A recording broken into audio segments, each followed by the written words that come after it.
Keserakahan terbukti telah menghancurkan integritas begitu banyak orang, mengorbankan keluarganya, merusak persaudaraan yang begitu baik, dan tentu saja merugikan banyak orang. Kita harus waspada sebab nafsu serakah itu bisa menguasai siapapun juga. Bisa menguasai hati orang, tidak peduli dia berumur berapa, tidak peduli status sosialnya seperti apa, maupun jenis kelaminnya. Waspada itu kata yang tepat kalau bicara tentang keserakahan.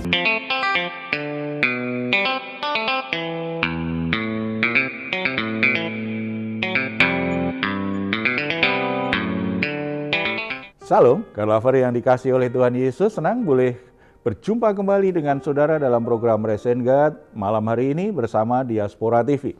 Setelah melewati berbagai kesibukan sepanjang hari ini, mungkin ada situasi tertentu yang membuat jiwa saudara menjadi letih lesu dan berbeban berat. Situasi apapun yang sedang saudara hadapi, jangan pernah menyerah sebab Tuhan mengundang kita semua untuk mengalami kelegaan. Tuhan Yesus berkata kepada kita, "Marilah kepadaku semua yang letih lesu dan berbeban berat, aku akan memberi kelegaan kepadamu." Mari kita responi undangan Tuhan ini, kita datang kepadanya dengan iman. Kita bersatu dalam doa. Bapa di surga, kami datang kepadamu, kami bersyukur karena anugerah-Mu sempurna bagi kami. Tuhan tidak pernah meninggalkan kami, Tuhan senantiasa menyertai kami. Bapa, kami datang kepadamu membawa semua beban berat hidup kami karena kami sangat percaya Engkau peduli, Engkau akan memberi kami kelegaan, kekuatan yang kami butuhkan untuk mengatasi semua masalah yang sedang kami hadapi. Bahkan kami sangat percaya kuasa-Mu tidak terbatas untuk mengubah situasi itu menjadi kemenangan dalam hidup kami. Biarlah nama-Mu dipuji, dimuliakan melalui setiap masalah yang kami hadapi. Kami siap mendengar firman-Mu, mari Engkau berbicara kepada kami secara pribadi dalam nama Tuhan Yesus. Amin. Keserakahan terbukti telah menghancurkan integritas begitu banyak orang, mengorbankan keluarganya, merusak persaudaraan yang begitu baik, dan tentu saja merugikan banyak orang. Kita harus waspada sebab nafsu serakah itu bisa menguasai siapapun juga. Bisa menguasai hati orang, tidak peduli dia berumur berapa, tidak peduli status sosialnya seperti apa, maupun jenis kelaminnya. Waspada itu kata yang tepat kalau bicara tentang keserakahan. 1 Raja-Raja pasal 21 ayat 1 sampai 29 mengisahkan tentang seorang raja, yaitu Ahab. Sebagai raja Israel, Ahab memiliki kekuasaan, kekayaan, kemegahan, tetapi ia tidak pernah merasa puas dengan apa yang sudah ia miliki. Ia tidak dapat menguasai hawa nafsunya untuk menginginkan sesuatu lebih banyak lagi, lebih banyak lagi. Walaupun ia tahu bahwa firman Tuhan menyatakan bahwa seseorang dilarang untuk menjual tanah warisan di Israel. Tetapi di perikop ini diceritakan bahwa Ahab tetap menginginkan kebun Nabot. Padahal itu tanah warisan yang tidak boleh dijual. Nafsu yang tidak dapat dikuasai itu akhirnya berbuahkan tindakan berdosa, yaitu melanggar firman Tuhan secara sadar dan secara sengaja. Dia memang sangat mengingini milik orang lain. Nafsu serakah itu membuat hati terdorong kuat untuk mengingini milik orang lain. Dia tidak puas dengan apa yang dia miliki dan melihat milik orang lain, menginginkannya. Ayat 1 sampai 4 kita bisa membacanya. Kita baca ayat-ayat ini. Sesudah itu terjadilah hal yang berikut. Nabot orang Yisrael mempunyai kebun anggur di Yisrael di samping istana Ahab raja Samaria. Ayat 2, berkatalah Ahab kepada Nabot, berikanlah kepadaku kebun anggurmu itu, supaya ku jadikan kebun sayur, sebab letaknya dekat rumahku. Aku akan memberikan kepadamu kebun anggur yang lebih baik daripada itu sebagai gantinya. Dan jikalau engkau lebih suka, aku akan membayar harganya kepadamu dengan uang. Ayat 3. Jawab Nabot kepada Ahab, kiranya Tuhan menghindarkan aku daripada memberikan milik pusaka nenek moyangku kepadamu. Ayat 4, lalu masuklah Ahab ke dalam istananya dengan kesal hati dan gusar karena perkataan yang dikatakan Nabot orang Yisrael itu kepadanya. Tidak akan kuberikan kepadamu milik pusaka nenek moyangku. Maka berbaringlah ia di tempat tidurnya, menelungkupkan mukanya dan tidak mau makan. Saudara-saudara, beberapa ayat tadi menunjukkan dan menjadi bukti dari keserakahan Raja Ahab. Dia menginginkan apa yang menjadi miliknya Nabot, milik orang lain. Walaupun dia tahu bahwa yang diinginkan itu adalah sesuatu yang tidak mungkin bisa dia dapatkan, karena itu adalah tanah waris yang tidak mungkin untuk dijual. Tetapi dia tidak peduli karena memang hatinya sudah dikuasai oleh keserakahan. Apalagi Ahab ini kan punya kekuasaan. Sebagai seorang raja, dia berpikir dia bisa memiliki apapun yang dia inginkan, termasuk ketika merampas milik orang. Ketika itu bertentangan dengan perintah Tuhan, dengan pesan-pesan Tuhan, dia punya kekuasaan. Ahab mungkin merasa bisa memilikinya semua itu. Hati yang serakah mendorong hati Ahab selalu merasa kurang dengan apa yang dia miliki. Padahal dia punya kekuasaan yang besar, dia punya kekayaan yang berlimpah, dia punya segala sesuatu yang diinginkan oleh manusia. Tetapi dia tetap merasa apa yang dimiliki itu selalu kurang. Dan akhirnya dia menginginkan apa yang dimiliki orang lain. Belum tentu itu sungguh-sungguh dia butuhkan, tetapi dia tidak bisa menahan nafsu serakah untuk mendapatkan lebih banyak lagi, memperoleh lebih banyak lagi. Inilah inti keserakahan. Tidak bisa bersyukur atas apa yang sudah dimilikinya dan selalu merasa kurang. Kalau tidak mendapatkan, menjadi kesal, menjadi sedih, murung, bahkan mungkin marah. Lalu dengan segala macam cara berusaha mendapatkannya.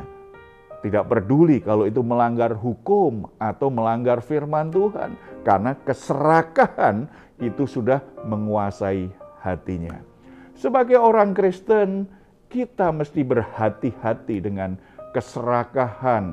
Karena kalau sampai hal itu menguasai hati kita dan mengendalikan hidup kita, maka kita tidak akan lagi peduli mengenai hal apapun. Yang penting aku bisa memperolehnya. Yang penting aku bisa mendapatkan yang aku inginkan.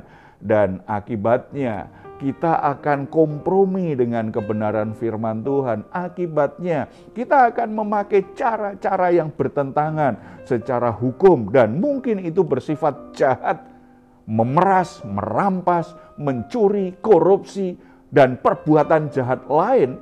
Itu mungkin akan rela dilakukan oleh orang-orang yang serakah demi memperoleh apa yang diinginkannya. Saudara-saudara, Alkitab mengingatkan kepada kita bahwa keserakahan itu merupakan bentuk berhala yang ada di hati manusia yang mesti dimatikan. Kalau kita membaca Kolose pasal 3 ayat 5-6, dengan tegas firman Tuhan ini mengingatkan kita untuk mematikan yang namanya keserakahan di hati.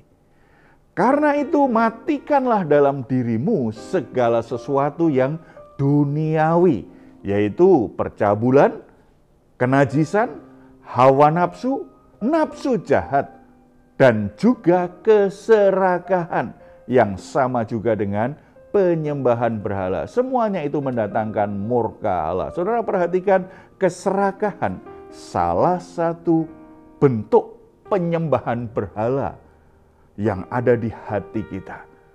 Kalau kita tidak belajar untuk bersyukur dengan apa yang Tuhan sudah berikan, kita akan berkeluh kesah, kita akan merasa tidak puas. Ada godaan, kita menginginkan apa yang jadi milik orang lain, merampas milik orang lain. Keserakahan menguasai hati kita. Akhirnya ada nafsu jahat, ada hal-hal yang lain yang tidak berkenan kepada Tuhan menguasai hati kita. Kita harus waspada karena kita sudah diingatkan penyembahan berhala mendatangkan murka Allah. Kalau ingin hidup kita bahagia, tenang, belajar untuk bersyukur dengan apa yang kita miliki. Mungkin berkat yang Tuhan berikan kepada kita tidak sebanyak orang lain. Mungkin jabatan yang kita miliki tidak setinggi yang dimiliki orang lain. Mungkin kita punya rumah tangga yang sepertinya isinya kok tidak selengkap orang lain.